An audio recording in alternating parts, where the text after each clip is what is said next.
everyone, welcome you all on DICS platform for GPSC. GPSC ની પરીક્ષા માત્ર 5 દિવસ પછી જ છે અને એક્ઝામના દિવસે કઈ કઈ બાબતો ધ્યાનમાં રાખવાની છે એ આપણે ફટાફટ જોઈ લઈએ કેમ કે ઘણીવાર એવું થતું હોય છે ને ગભરાટમાં આવીને આપણે બહુ બધી મિસ્ટેક્સ છે એ કરી બેસીએ છીએ ને બહુ કોમન હોય છે જે ના થવી જોઈએ. સો હું તમને ફટાફટ એડવાઇસ આપવા આવી છું કે કઈ બાબતો આપણે પરીક્ષા દરમિયાન ધ્યાનમાં રાખીશું.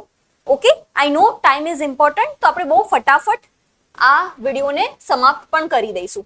પહેલી જ વિદ્યાર્થીઓને એવું હોય અત્યારથી પ્રી ડિસાઇડ કરીને બેસે કે હું તો 150 180 MCQ સોલ્વ કરીને જ આવવાના છું ફ્રોમ 200, પણ અત્યારથી કેટલા અટેમ્પ્ટ કરવા એ ડિસાઇડ ના થાય, એ પેપર જોઈને ડિસાઇડ થાય.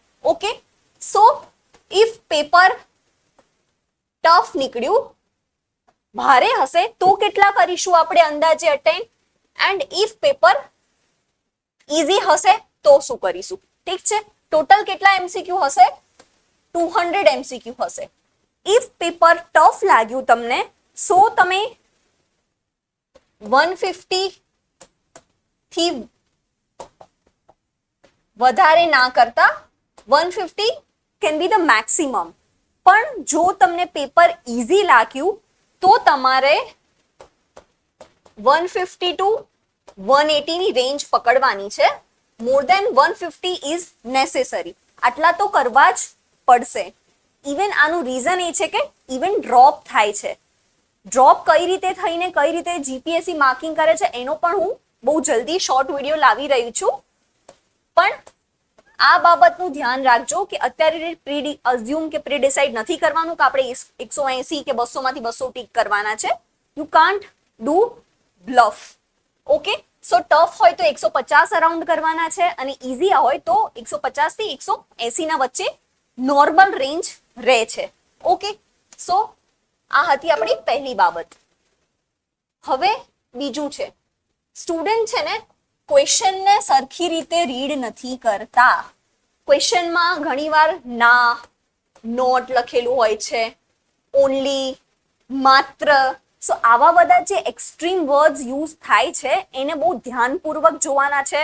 આપણે હડબડાટમાં ફટાફટ પેપર પતાવવામાં આ રીડિંગ મિસ્ટેક કરીએ છીએ. ઠીક છે, સો આ રીડિંગ મિસ્ટેક ના થવી જોઈએ. અધરવાઇઝ શું થશે, 1 માર્ક તો નહીં આવે ને -0.33 થશે. ઠીક છે, સો આવા જ્યારે વર્ડ હોય ને પેપરમાં તો ત્યારે તમારે એ વર્ડ જ્યારે આવતું હોય ને લાઈનમાં તો મેક શ્યોર એને તમે છે ને આવી રીતે સ્ક્વેર કે સર્કલ કરી દો, જેથી કરીને તમારી સમજવામાં મિસ્ટેક્સ ના થાય. Okay, so this is the thing. બધાને ખબર હોય છે પણ સ્ટીલ આ ભૂલ ના થાય એના માટે હું તમને વાકેફ કરાવું છું. પછી છે કે એક જ પ્રશ્ન ઉપર ખૂબ જ લાંબો સમય આપી દો છો. બરાબર, આવું બહુ થશે મેથ્સ અને રીઝનિંગમાં, આના લીધે પેપર છૂટી જાય છે. ઓકે, સો આપણે ધ્યાન રાખવાનું છે કે એક જ પ્રશ્ન ઉપર આપણે અટકી ના જઈએ. ના આવડ્યું તો સ્કીપ કરો. સ્કીપ વાળું બટન છે ને ઓન રાખવાનું છે. ઓકે, ઇફ તમારાથી નથી થતો, ફર્સ્ટ રાઉન્ડમાં સોલ્વ નથી થતો તો મેક શ્યોર તમે ફટાફટ સેકન્ડ રાઉન્ડમાં એને અટેમ્પ્ટ કરો.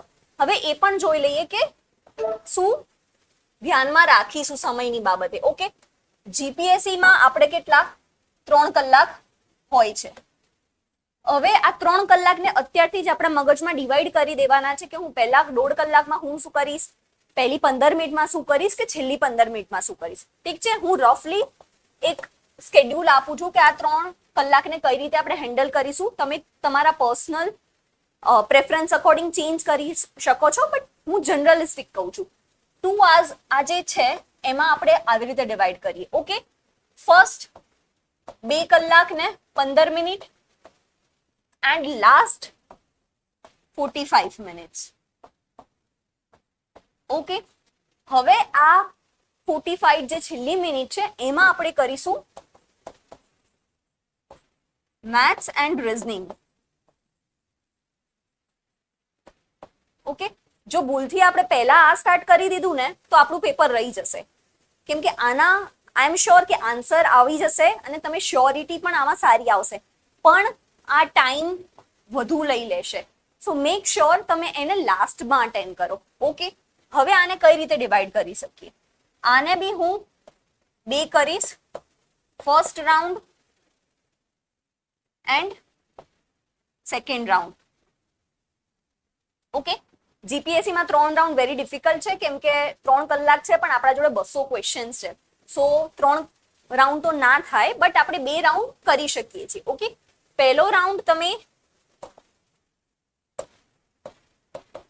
1 hour 15 minutes આપો. ઓકે, 1 કલાક ને 15 મિનિટ, અને બીજી 45 મિનિટ્સમાં તમે સેકન્ડ રાઉન્ડ કરી શકો છો. ઓકે, હવે આ ફર્સ્ટ રાઉન્ડ જ્યારે કરતા હોય 1 મિનિટ અને 1 કલાક 15 મિનિટમાં, તો અહીંયા શું કરવાનું છે?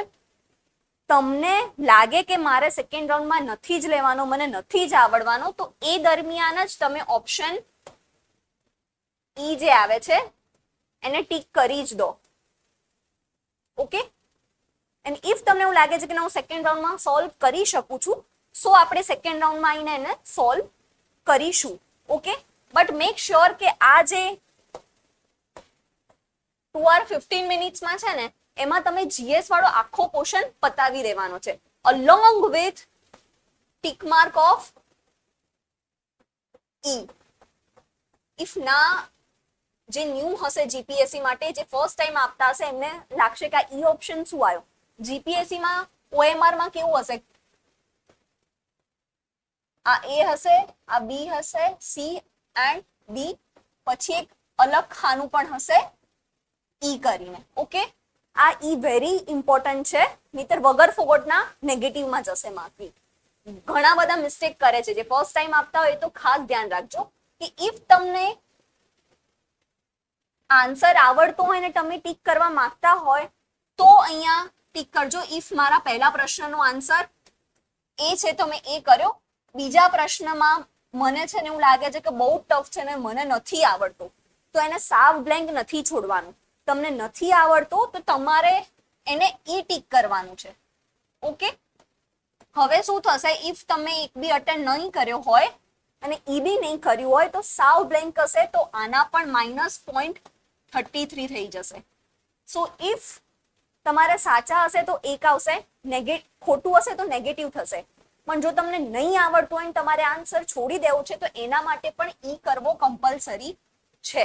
ઓકે, સો જ્યારે આપણે જીએસ કરી રહ્યા હોઈએ અને જીએસ નું પતી ગયું હોય અને સીસેટ ચાલુ કરીએ, એના પહેલા મેક શ્યોર 5-10 મિનિટ લઈને વચ્ચે બ્રેક લઈને ઈ ટીક કરી દઈશું. જો ઈ ટીક કરવાના લાસ્ટમાં રાખીશું તો બહુ ચાન્સીસ છે કે 50 જેટલા ઈ ટીક કરવાના જતા રહેશે ને ખાલી ફોગટના નેગેટિવમાં જશો.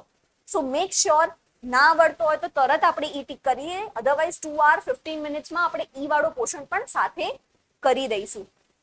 ખાસ કરીને નવા વિદ્યાર્થીઓ ધ્યાન રાખજો કે આ ઈ વાળું કરવાનું ભૂલો નહીં તમે. ઓકે, સો આ રીતે એક જ ક્વેશ્ચનમાં વધારે ટાઈમ આપ્યા વગર થોડુંક રફલી માઇન્ડમાં સેટ કરી રાખજો કે કઈ રીતે હું મારા 3 કલાકને ડિવાઈડ કરીશ ઇન જીપીએસસી પેપર. ઓકે, સો આવી રીતે આપણે કરી શકીએ છીએ. અધરવાઇઝ જો કેવું થાય છે કે બધું કરાયા પછી લાસ્ટમાં તમે ખાલી ઈ વાળા ઓપ્શન ટીક કરશો ને, તો પણ અરાઉન્ડ 10 મિનિટ જતી રહે છે. ઓકે, અને લાસ્ટ 5 મિનિટ કઈ રીતે વાપરશો તમે પેપરની, એમાં છે ને એકવાર ગણતરી કરી દેજો. જે બબલ્સ ફિલ કરવાના છે ને એ ટોટલ 200 થવા જોઈએ. જેટલા ક્વેશ્ચન એટલા બબલ. આન્સર ટીક કર્યા હોય તો એમાં એબીસીડી માંથી હશે, ને નહીં ટીક કર્યો હોય તો ઈ વાળો હશે. પણ લાસ્ટમાં તમારા પેપરમાં જે છે એ 200 બબલ્સ તો થવા જ જોઈએ, જેથી કરીને આપણે ખાલી ફોગટમાં નેગેટિવમાં ના જઈએ. Okay, this was the golden advice which I have to give. હવે બીજું એવું થાય છે કે ઘણીવાર નહીં, બાઉન્સર ક્વેશ્ચન છે ને પેપરમાં આવશે જ. 200 માર્કનું છે તો એવામાં છે ને અરાઉન્ડ 10 થી 15 તો એવા જ હશે કે જે તમને બિલકુલ નહીં આવડતા હોય. અત્યારથી હું પ્રી-અઝ્યુમ કરીને જવાનું. સો આ ક્વેશ્ચન જોઈને ગભરાઈ નથી જવાનું. યુ હેવ ટુ સ્ટે કામ. ઓકે, એન્ડ એ વખતે ના આવડે તો 1 ઘૂંટો પાણી પી લેવાનું. 30 સેકન્ડનો રેસ થશે તો ચાલશે, પણ ગભરાઈને પેપરમાં હારી નથી જવાનું. ઓકે, સો પ્રી-અઝ્યુમ કરો આટલા બાઉન્સર ક્વેશ્ચન હશે, પણ હું એને પણ બહુ સારી રીતે ટેકલ કરીશ. મને નહીં આવડતું હોય તો બીજા કોઈને પણ નહીં આવડે. આ માઇન્ડસેટથી આપણે પેપર આપવાનું છે. ઓકે, નાઉ પેપર કઈ રીતે શરૂ કરીશું? એવું નથી કે જેને સેટ એ આવ્યો એને કોઈક અલગથી હાર્ડથી પેપર ચાલુ થશે, બી વાળાને ઇઝીથી ચાલુ થશે. તો કઈ બી પેપર આવે એને પહેલા ક્વેશ્ચનથી ચાલુ નથી કરવાનું. ઓકે, કઈ રીતે ચાલુ કરીશું એ આપણે જોઈ લઈએ. ઓકે, પહેલા કયા સબ્જેક્ટથી ચાલુ કરવાનું છે જે તમારા ફેવરેટ છે, પ્લસ જેમાં તમે સારું એવું સ્કોરિંગ કરી શકો છો અને જે તમને આવડે છે, which is your strong subject. Strong સબ્જેક્ટથી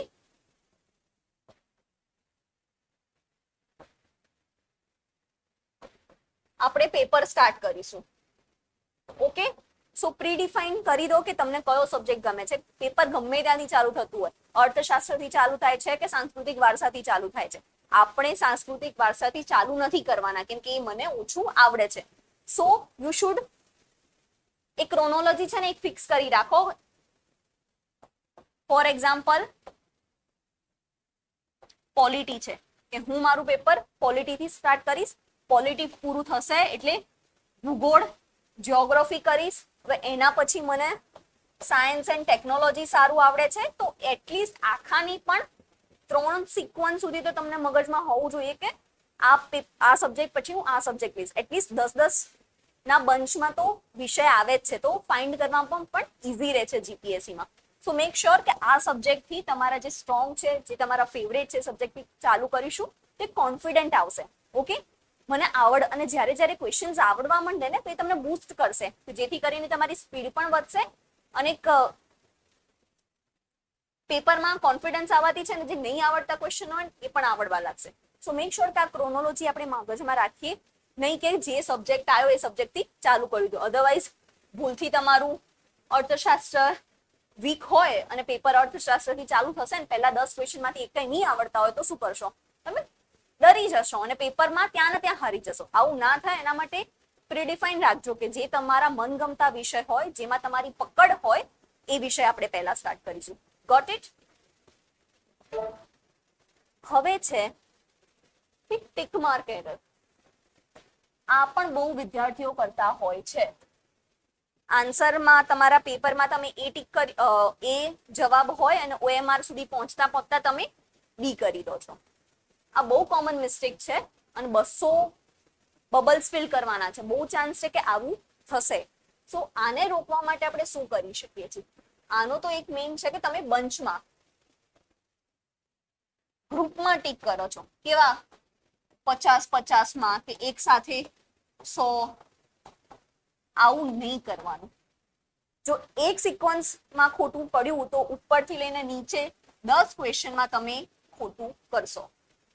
okay, આવું ના કરવું હોય તો એક ઇઝી ટેકનિક જે આપણે વાપરી શકીએ છીએ એ છે પેજ વાઇઝ. ઓકે, એક પેજમાં જીપીએસસીમાં એટલીસ્ટ 5 થી 6 ક્વેશ્ચન તો આવે જ છે. સો આપણે એવું નથી કહેતી કે એક ક્વેશ્ચન કરો, વાંચો, એક ક્વેશ્ચન ટીક કરો. આવું કરીશું તો આપણો સમય બગડશે. એવું નહીં કરવાનું. પણ એટલીસ્ટ જે એક પત્તામાં હોય આપણે છે આમાં 1 2 3 4 ટીક કરી દે. હવે આમાંથી હું શ્યોર છું ફર્સ્ટ રાઉન્ડમાં કે મારે આમાં ઈ ટીક કરવાનું છે કે મને નથી જ આવડવાનું. બીજા રાઉન્ડમાં પણ એવું નહીં કે જાદુ થાય કે તમને બીજા રાઉન્ડમાં આવડી જશે. બરાબર? તો હું ત્યાં ઈ ટીક કરી દઈશ. અધરવાઇઝ જે મને સાચો લાગતો હશે એ કરી દઈશ. હવે અહીંયા મેક શ્યોર કે કયા ક્વેશ્ચન તમારે બીજા રાઉન્ડમાં કરવાના છે ને એને પણ એક અલગ સિમ્બોલ આપી દેજો. નહીતર પાછું જોવાનું રહેશે કે મેં આ બીજા રાઉન્ડ માટે રાખ્યો તો, પહેલા રાઉન્ડ માટે રાખ્યો તો કે મેં ટીક કરી દીધો છે. ઓકે, સો ઇન કેસ આમાં હોય 1 2 3 4 આ ક્વેશ્ચન્સ છે. હવે મેં આ પહેલાનું ઈ ટીક કરી દઉં. ઓકે, તો મારે અહીંયા કંઈ નહીં, પણ મારે આ સેકન્ડ ક્વેશ્ચનમાં મારું 50-50 આવી રહ્યું છે અને મારે બીજી વાર જોવાના છે. તો મેક શ્યોર કે આ 50-50 વાળાને તમે કોઈક સિમ્બોલ આપો, સર્કલ કરી દો કાં તો પછી એના ઉપર સ્ટાર કરી દો. તો એના લીધે તમને ખબર પડશે બીજા રાઉન્ડમાં કે મારે આ ક્વેશ્ચન સોલ્વ કરવાનો બાકી છે. આ નાની નાની વસ્તુઓ છે, પણ એ વખતે અલગ અલગ સિમ્બોલ આપવા પણ ના રહેતા, જેથી કરીને તમે કન્ફ્યુઝ થઈ જાઓ. ઓકે, સો આવી રીતે તમારા જે કોમન સિમ્બોલ્સ તમે જે યુઝ કરતા હોય એ યાદ રાખીને કરી દેજો, અને મેક શ્યોર પેજ વાઇઝ આપણે ટીક કરી દઈએ. 5 માં હોય કે 2-3 આવે તો હું OMR માં એ સમય દરમિયાન જ ટીક કરી દઈશ. અને એપી છે ને બોલી બોલીને કરીશું કે અહીંયા આગળ મેં કીધું એનો પહેલાનો આન્સર એ આવે છે, તો આ એ મારી OMR રાઈટ, ફર્સ્ટ આન્સર એ. બાજુને હેરાન થાય એવી રીતે નથી બોલવાનું, પણ થોડુંક બબડીને કે મોઢામાં બોલીશું ને તો અહીંયા આગળ ભૂલ ઓછી થશે. અધરવાઇઝ અહીંયા બી હશે ને અહીંયા આવતા તમે ડી કરી દેશો અને ખાલી ખોટા નેગેટિવમાં જઈશું. અને પ્લીઝ સિક્વન્સમાં 50-50 ના બંચમાં 100-100 ના બંચમાં તો ના જ કરતા, પેજ વાઇઝ લેજો. અધરવાઇઝ તમે 20-20 ના નાના સ્લોટમાં લઈ શકો, જેથી કરીને એ સેમ મિસ્ટેક જો થઈ હોય તો નીચે રિપીટેશનમાં લાસ્ટ સુધી ના જાય. ઓકે, સો બીજી એક આ બાબત હતી કે આને આવી રીતે આપણે ઘટાડી શકીએ છીએ ટીક વાળી એરર. હવે પ્રિલિમ્સ પરીક્ષાના એક દિવસ પહેલા શું કરીશું, એને કઈ રીતે હેન્ડલ કરીશું? બહુ બધો આ પેલા મનમાં ક્વેશ્ચન્સ હશે કે હું પાસ થઈશ કે નહીં થાવું, મારે આ વાંચવાનું રહી ગયું છે. નો, હવે 5 દિવસ બાકી છે, બરાબર? સો આ 5 દિવસમાં છે ને તમે 12 કે 13 કલાક નથી વાંચવાનું. આપણે એ 12-13 કલાક વાંચવાનો સમય જતો રહ્યો અને it is not doable also in this last week. હવે ફોકસ કરવાનું છે જસ્ટ 7 to 8 અવર્સ, જે મેક્સિમમ છે. આનાથી ઉપર તમારા શરીરને કે મગજને લોડ નથી આપવાનો, લોડ આપવાનો સમય જતો રહ્યો. હવે તમારે શાંત રહેવાનું છે. મગજને જેટલું શાંત રાખશો એટલું સારું પરિણામ આવશે. ઓકે, આટલા જ કલાક કરવાનું છે. એમાં બી શું? રિવિઝન. હવે માર્કેટમાં જે બી ચાલે નથી કરવાની જરૂર. હવે માત્ર ને માત્ર રિવિઝન જ કરવાનું છે. કોઈ પણ નવા પુસ્તક નહીં, કોઈ પણ નવી મેગેઝિન નહીં, કંઈ જ વાંચવાની જરૂર નથી. હવે જે ઓલરેડી વાંચેલું છે એને વાગોળવાનો સમય છે. ઓકે, સો જસ્ટ રિવિઝન નો ટાઈમ છે. હવે કંઈ પણ નવી વસ્તુ ઉપાડતા નહીં. એન્ડ લાસ્ટ 1 ડે માં બહુ જ પેનિક થશે કે હું આ વાંચી લઉં ને પેલું રહી ગયું છે એ રિવાઇઝ કરી દઉં. ના, તમે આખા 1 વર્ષ દરમિયાન મહેનત કરેલી હશે. ઓકે, સો એવું નથી કે છેલ્લા 5 દિવસમાં કે છેલ્લા દિવસમાં હું વાંચીશ તો જ મને આવડશે. આઈ એમ સેઇંગ પેપરમાં તમને યાદ આવી જ જશે. ઓકે, સો છેલ્લા દિવસમાં તો જો શાંતિથી વાંચી શકતા હોય તો જ વાંચજો, અધરવાઇઝ સ્ટોપ રીડિંગ. એ 12-13 કલાક છેલ્લા દિવસે ખેંચશો અને બીજા દિવસે પેપરમાં ઊંઘ આવશે. સમય પણ એવો જ છે બપોરનો. સો છેલ્લા દિવસે ના વંચાય તો નહીં વાંચવાનું. આખું વર્ષ મહેનત કરી છે, એક દિવસમાં કંઈ જ ભેગું નહીં થતું. ઓકે, સો મેક શ્યોર છેલ્લા દિવસે સારો એવો રેસ્ટ કરો. And yes, food. હવે બહારનું આચર કુચર ખાવાનું બંધ કરી દેજો. બહુ ચાન્સીસ છે ઘણા બધાના એક્ઝામના આગળ ફૂડ પોઈઝનિંગ થઈ જાય છે. એવું ના થાય એના માટે બી શ્યોર કે સારું જમો છો, સારું એવું પાણી પીવો છો, be hydrated. Okay, and do rest and revision. આ જ છે. હવે વાંચીને એટલું કંઈ લાંબો કૂદકો નહીં વાગી જાય. જે સ્ટ્રોંગ સબ્જેક્ટ છે મેં ઓલરેડી 30 ડેઝ વાળા પ્લાનમાં પણ કીધું છું, તો એનું રિવાઇઝ કરતા રહો તો એ તમને કોન્ફિડન્સ પણ આપશે. ઓકે, તમે મહેનત કરી છે તો એનું પરિણામ તો મળશે જ. હવે એક બીજું જોઈ લઈએ કે જીપીએસસી ના પ્રિલિમ્સ નો ટાઈમ આપણને ખબર જ છે કે પેપર આપણું 11 થી 2 છે. હવે 10:30 ના જઈને ઉભા રહેતા સેન્ટર ઉપર. ઓકે, નહીં તો નહીં જવા દે. અમુક ઘણા બધાને કે જીપીએસસી તો જવા દે છે, પણ જરૂરી નથી. દર સેન્ટર વાઇઝ સ્ટ્રિક્ટનેસ અલગ અલગ હશે. સો તમારા ગેટ ઓપન થશે 9 વાગ્યાથી 10:15 સુધી. ઓકે, પછી તમારી એવું નથી કે હું 9 વાગે જવાનું કહું છું. તમે એટલીસ્ટ 10:15 પહેલા તો સેન્ટર ઉપર પહોંચી જ જજો. મેક્સિમમ એન્ટ્રી લઈ લેજો તમે ગેટમાં. ઓકે, પછી આ તમારો સ્લોટ અલગ અલગ છે કે તમને OMR ડિસ્ટ્રીબ્યુટ કરશે. પછી ઘણીવાર એવું થશે કે OMR વિતરણ કરવાની ના પાડતા હશે ને તો બી આપણે છે ને આપણા હોલ ટિકિટમાં સમય લખ્યો છે, એમને કહી શકીએ છીએ કે હોલ ટિકિટમાં આ ટાઈમ આપ્યો છે તો તમારે એ ટાઈમે અમને OMR આપવાની છે, જેથી કરીને પેપર ચાલુ થાય ને એના પહેલા એબસેન્ટ વાળું ને જે ફિલઅપ કરવાનું છે ને એ પતી જાય શાંતિથી. અને એ પણ બહુ શાંતિથી ફિલઅપ કરજો, નહીતર પછી તમને જ ઇસ્યુ થશે. અને જો અહીંયા એ ફિલઅપ કરવામાં ખોટું કર્યું તો એક પેનિક ક્રિએટ થઈ જશે, તો પાછળ છે ને એ ગભરાટમાં તમે ખાલી ખોટા પેપરમાં બગાડશો સ્કોર. સો આ રીતે ધ્યાન રાખજો. 10:15 પહેલા તો એની હાઉ તમારે એન્ટ્રી લઈ લેવાની છે. ઓકે, અને 10:15 થી 11 વચ્ચે જે સમય આવશે એ બહુ જ ક્રિટિકલ હશે, કેમ કે ના તમારા જોડે કંઈ વાંચવાનું છે, ના એક પેલું મોબાઈલ વાળું યંત્ર હશે, કંઈ જ નહીં હોય. સો આ દરમિયાન take a deep breadth, inhale કરો, એક્ઝેલ કરો એન્ડ ટ્રાય ટુ બી કામ. અધરવાઇઝ સુઈ જજો. એવું નહીં કે પછી 11 વાગે અને પેલા મેડમને ઉઠાડવા આવવું પડે કે સરને ઉઠાડવું આપે, પણ બી કામ. એ વખતે ઓમકાર કરો, શાંત રહો અને બહુ સારી રીતે હેન્ડલ કરજો. અહીંયા આગળ એવું નહીં કે પેનિક થઈ જાય કે હવે શું થશે આનો. એ વખતે રિવાઇઝ પણ ના કરતા. ઘણી વાર કેવું કે આપણે આમ આંખો બંધ કરીને કરીએ કે આમાં આના પછી આવતું, આના પછી આવતું. જો ભૂલથી યાદ નહીં આવે ને તો તમારી જોડે તે મટીરિયલ પણ નહીં હોય એ વખતે રિવાઇઝ કરવાનું. સો કંઈ જ નથી કરવાનું આ 10:15 થી 11 સુધીમાં. શાંતિથી રેસ્ટ કરવાનું છે. ઓકે, સો આ ધ્યાનમાં રાખવાની બાબત છે. અને બીજું એ કે શું વસ્તુ લઈ જઈશું આપણે યાદ કરીને. ઓકે, જીપીએસસી ના પ્રિલિમ્સમાં આપણું એડમિટ કાર્ડ, બરાબર, આની ઝેરોક્સ. પ્રિન્ટેડની જરૂર નથી હોતી, સાદી black and white xerox copy કાઢશો તો પણ ચાલશે.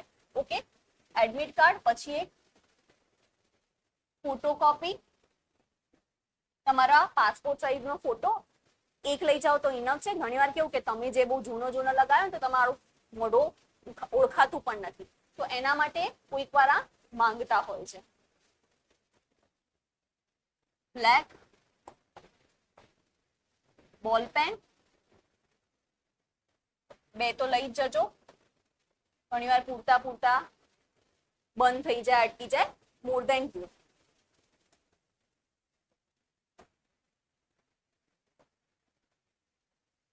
બાજુવાળા જોડે માંગવી ના પડે ચાલુ પેપરમાં. આ ધ્યાન રાખવાનું છે. And transparent water bottle.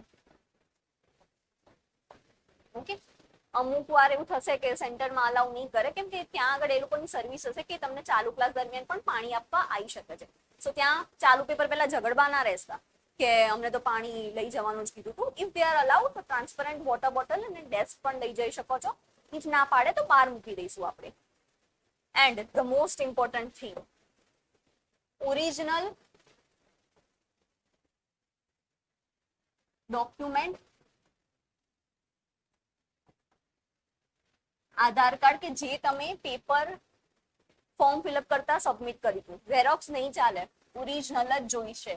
Okay, સો આટલી વસ્તુ યાદ કરીને લઈ જવાની છે.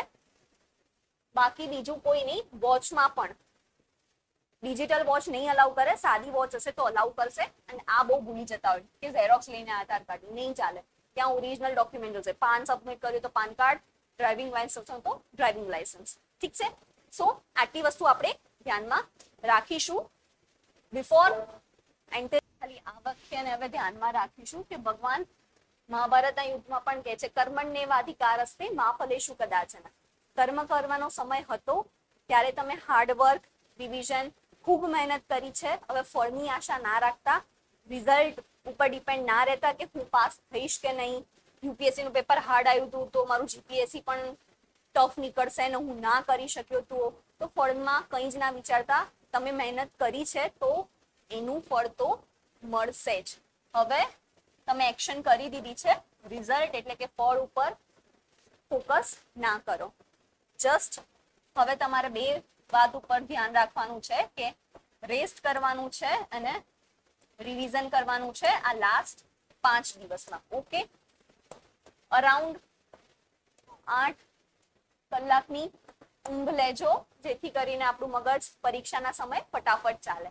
ઠીક છે, all the best for your GPSC prelims. Stay કામ and you all guys can do it.